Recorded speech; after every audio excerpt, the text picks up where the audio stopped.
Assalamualaikum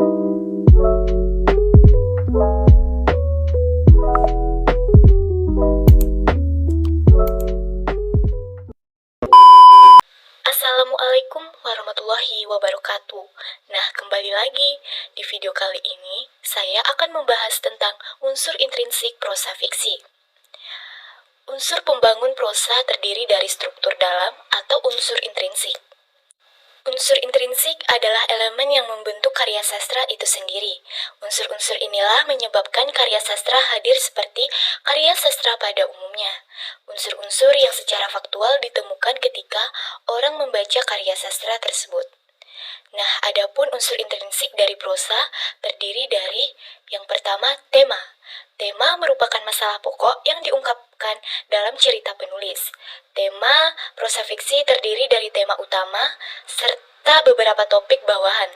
Sedangkan untuk cerpen hanya satu topik utama saja yang berlaku. Yang kedua, ada amanat. Amanat adalah pesan penulis melalui cerita-cerita yang ia tulis. Penulis mengomunikasikan amanatnya dalam dua cara, yaitu secara terbuka dan tertutup.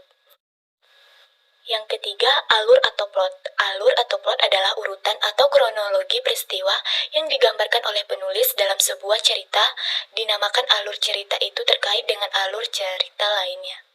Yang keempat, tokoh. Tokoh yaitu pelaku yang terdapat di dalam cerita dan mengambil bagian dalam setiap insiden atau cerita. Yang kelima, penokohan. Penokohan yaitu pelukisan watak atau karakter dari para tokoh dalam sebuah cerita. Yang keenam, latar. Latar yaitu lingkungan atau tempat, waktu, dan suasana. Terjadi sesuatu peristiwa dalam cerita. Misalnya lokasi, yaitu di rumah sakit, daerah wisata, dan sebagainya. Waktu yaitu misalnya tahun, musim, masa perang, periode sejarah, dan sebagainya. Adapun suasana, yaitu seperti aman, damai, serius, berduka, kacau, marah, dan sebagainya. Dan yang ketujuh, ada sudut pandang. Sudut pandang yaitu status atau posisi penulis dalam cerita. Ada 4 jenis sudut pandang, yaitu yang pertama, pengarang sebagai orang pertama, yaitu sebagai pelaku utama, atau pengarang sama dengan aku. Yang kedua, pengarang sebagai orang pertama, sebagai pelaku sampingan. Yang ketiga, pengarang berada di luar cerita sebagai orang ketiga. Yang keempat, kombinasi atau campuran, kadang-kadang di dalam dan kadang-kadang di luar cerita. Nah, yang terakhir, atau yang kedelapan, yaitu gaya bahasa.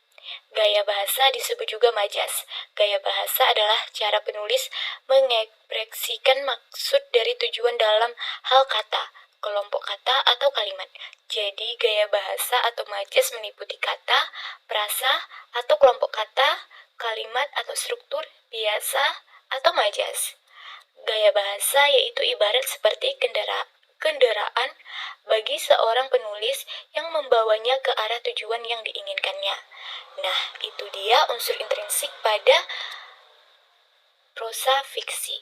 Lebih dan kurang saya mohon maaf. Assalamualaikum warahmatullahi wabarakatuh.